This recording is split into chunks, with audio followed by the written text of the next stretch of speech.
Welcome to this explainer. All right, let's just jump right in. Today, we're tackling what is easily one of history's most complex intellectual puzzles, how early Christian thinkers actually managed to find the vocabulary to define the Trinity.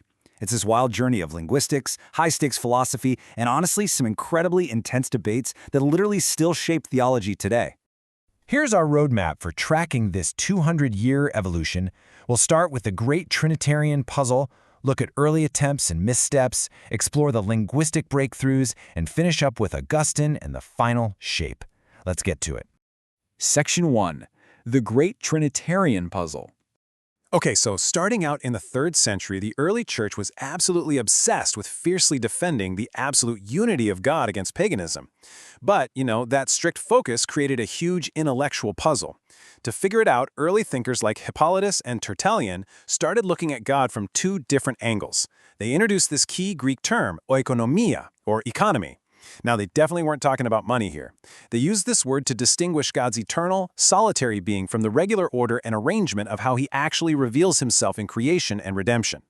Basically, it's God in his eternal essence behind the scenes versus God in action out in the world. And here is where the immense tension kicks in. The church had to fiercely guard God's absolute unity, what they called the monarchia, while simultaneously accounting for this economy of the Father, the Son, and the Spirit that they kept reading about in their scriptures. I mean, how do you maintain a strict, uncompromising monotheism while also validating three distinct realities? This tension was, for sure, an absolute theological powder keg. Section 2. Early attempts and missteps.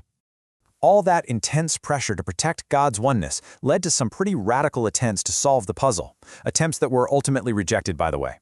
We group these together under the umbrella term monarchianism. On one side, you've got dynamic monarchianism, or adoptionism, which basically reduced Christ down to just a regular guy who happened to be adopted by God and given the Spirit. On the flip side, there was modalistic monarchianism, or modalism. This one was super popular. It claimed there's just one God acting successively in different roles, like he's the Father for a bit, then later he shows up as the Son, and then as the Spirit. Basically, it's like a single actor just swapping out three different masks for different scenes in a play. But wait, there is a fatal flaw here with modalism, the issue of successive versus simultaneous existence. Modalism makes the three identities happen one after the other, not at the exact same time. And Orthodox thinkers quickly realized, no way, we have to fiercely protect the simultaneous eternal existence of Father, Son, and Spirit. If God is just putting on successive masks, the whole core of the biblical narrative completely falls apart. They desperately needed a better explanation. Section 3. The Linguistic Breakthrough. To fix these theological missteps, thinkers realized they were hitting a massive wall with the vocabulary they had. They literally needed new words. Enter the North African theologian Tertullian. He reached for the Latin legal and theatrical term persona. Now, originally that meant a mask, or a role, or even a property title holder, but Tertullian creatively adapted it to mean the concrete presentation and independent subsistence of an individual within the Godhead. He brilliantly used persona to express how God presents distinctly, without dividing God's actual substance. Oh, and a cool little fact, Tertullian was literally the very first person in history to coin the word trinitas, which, you guessed it, translates right to Trinity. To make this highly abstract concept a bit more concrete, Tertullian used vivid analogies from nature to show how things can be totally distinct in their presentation, yet share the exact same substance. He wrote, "He issues from the Father by way of the Son, being third from the Father and the Son, just as the fruit derived from the shoot is third from the root." Let's unpack that metaphor, because it's actually brilliant. You've got the root, which is the Father, the ultimate source. Then the shoot, that's the Son issuing directly from that source. And finally the fruit, the Spirit, deriving from both. The end result? They are completely distinct in their presentation. I mean, you'd never confuse a root with a piece of fruit, right? But they're completely united in one identical biological substance. It's a distribution, not a division or a separation. Let's fast forward to the 4th century to see how this builds. This timeline tracks the key church councils, and let me tell you, this was not just polite scholarly debate over tea. People were practically going to war over very specific Greek vocabulary. You have Nicaea in 325 laying the early foundation, then Alexandria in 362, which brought crucial linguistic progress, and finally Constantinople in 381, which reaffirmed the Nicene faith and officially locked in the deity of the Holy Spirit. That Council of Alexandria in 362 is super fascinating. It was this statesman-like linguistic breakthrough led by Athanasius. They realized that a lot of Orthodox thinkers were actually using totally mutually confusing terms for the exact same concepts. They thought they were theological enemies, but actually, scratch that, they were really friends. By clarifying the language, they landed on a grand compromise: one ousia, three hypostases. Or, in plain English, one essence, three persons. It became the ultimate unifying formula for the whole church. Building right on top of that, a brilliant group known as the Cappadocian Fathers logically mapped out how these three persons relate.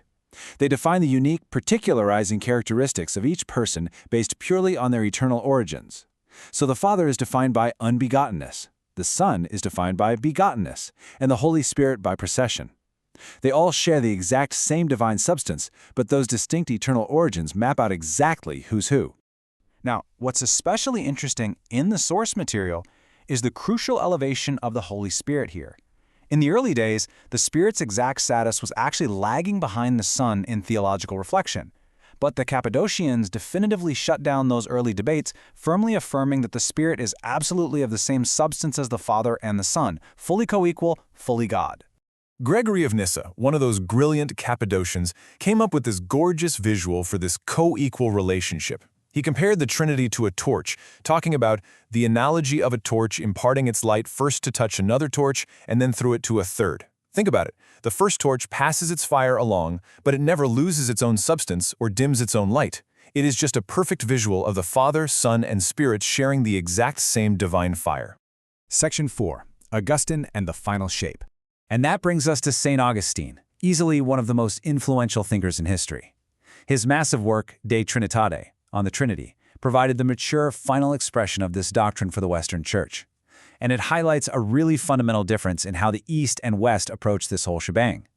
The Eastern tradition, with the Cappadocians, started with the threeness, the three persons, and moved inward toward the unity of the one essence. The Western tradition, solidified by Augustine, do the exact opposite.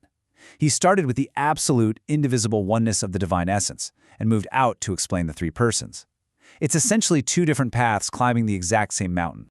Now, Augustine famously insisted that faith must precede understanding. He didn't even try to philosophically prove the Trinity from scratch. He saw it as a hard datum of revelation coming directly from Scripture. So instead of proofs, he uniquely used analogies from the human mind and human psychology.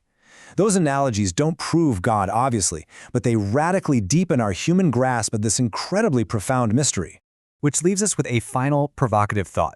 If the absolute oneness and distinct threeness of an infinite God fundamentally transcends all of our human categories, are our words, our personas, our ousias, our analogies of torches and roots merely the first stepping stones to truly understanding the divine? It kind of shows us that while our deep theological study is absolutely vital, the reality it points to is infinitely greater.